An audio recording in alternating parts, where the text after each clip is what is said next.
money over quality for the studios. So as long as you're making money, who really cares what a lot of people think, right? As long as you bring in an audience, that's why we had five, now six Transformers movies, seven including Bumblebee. But there is some good stuff here. And I wish they would at least put effort into continue putting good stuff in blockbusters. Hello everyone, my name is Max Aaron James. This is a review of the movie Godzilla x Kong, Godzilla by Kong, I like to say it that way. The New Empire, written by Terry Rossio, Simon Barrett, Jeremy Slater, directed by Adam Wingard. This movie is about, for whatever reason, humans that unravel a history, because there always happens to be one that connects the two titans, Godzilla and Kong, again, and leads to a bigger threat that, of course, threatens humanity and threatens the life of Kong and Godzilla.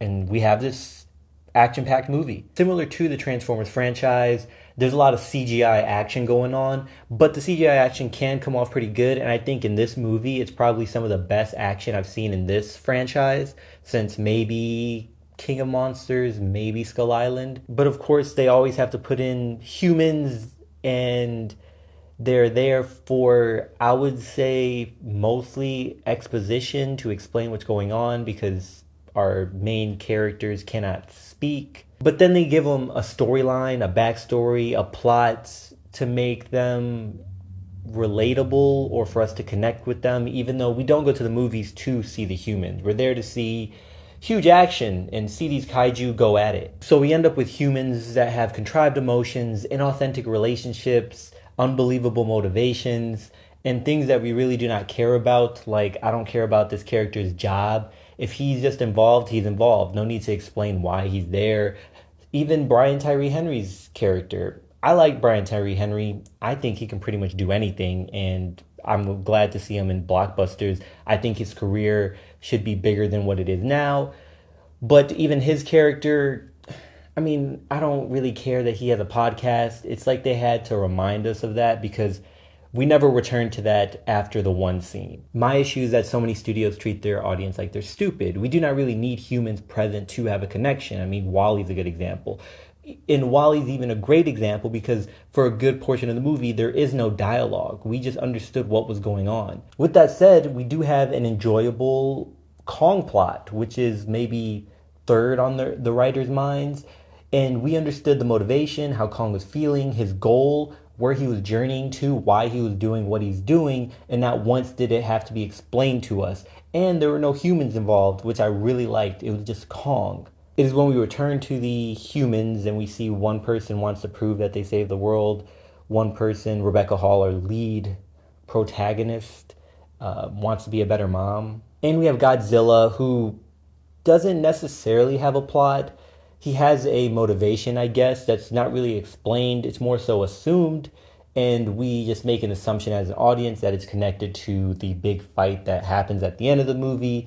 But there's not really anything going on with Godzilla. He's just going from one place to the next and trying to get stronger. And that's the reason he turns purple. They explain why Godzilla looks different than in previous movies. The real reason is for selling toys. Again, the Kong plot was enjoyable. I think there could have potentially been a movie surrounding that.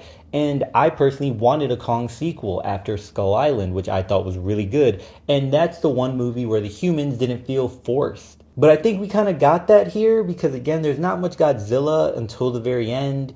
He gets like one other fight in the beginning of the movie, but whatever. Here we focus a lot of our time with Kong and in the Middle Earth Midgard. And maybe the writers were paying attention. Maybe the execs were paying attention, producers. I don't know who, but we did get a lot more kaiju fighting, kaiju action, a lot of humans stepping aside when it was happening, and just them going at it. And a lot of moments where the humans were just shut up and we were allowed to just see our characters, the characters we came to see, our titans, go at it. And it was fantastic. The action was really fun, and I was really invested when we got into that. I would say you could easily cut out half of the time we spend with the humans because a lot of it was unnecessary, especially in the beginning when we are in the Middle Earth and some things happen to some characters no one really cares about.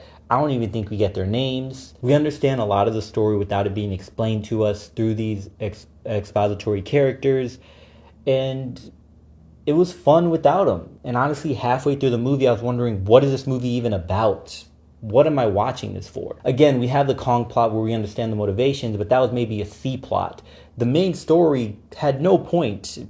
I didn't understand it. And then even the B plot, which involved the humans, no one cares about. And again, both of those plots were so misguided, unfocused, just messy and contrived and just all over the place. It felt like someone wrote a bunch of ideas on a whiteboard. A writer came in, saw that, and said, I can connect those together. Because we end up with something that makes very little sense and feels very forced, and this inauthentic connection with the people and our two titans. When the movie ends, try to explain the actual story to your friends without explaining the B or C plot.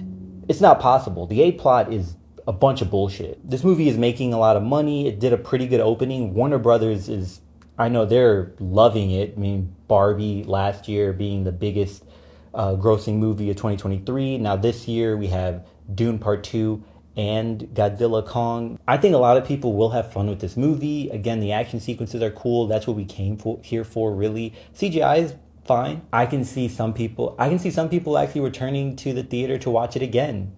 Again, it's a fun experience. And overall, I think the fun and cool moments over time will just outlast the dragging humans being there. In the previous movies, when you think about it, I would say you think about the humans quite a bit, but this movie, I think mostly about the ending, because it's the ending. It's the last thing I see when walking out, so that part is kind of whatever. But overall, I'm over here enjoying the Kong journey. Until next time, y'all take care of each other, check up on one another, make sure you check up on yourself, and remember, potential has no limit.